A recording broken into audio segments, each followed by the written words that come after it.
உங்களுக்கு காசு கொடுத்து வேலை பார்க்கறதுக்கும் விசுவாசத்துக்கு வேலை பார்க்கறதுக்கும் வித்தியாசம் இல்லைன்னு நினைக்கிறேன். ஓஹோ, நான் வேணா ஒரு சாம்பிள் காட்டட்டுமா? இந்த பஸ்ஸுக்காண்டி எல்லாம் சூனாப்பானா காத்திருக்க வேண்டியதாகி போச்சு. இருக்கட்டும்.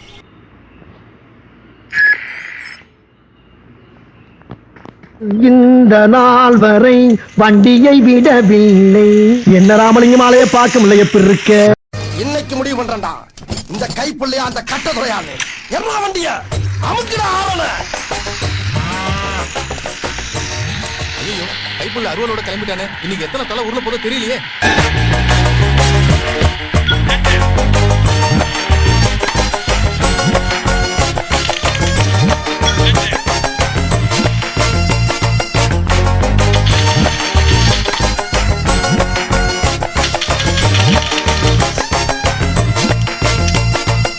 காலங்காத்தால உனக்கு குறவழி வரைக்கும் சோத்த போட்டு வண்டியில ஏத்திட்டு வந்ததுக்கு உன்னால என்ன பண்ண முடியுமோ அதை பண்ணிட்டேன்.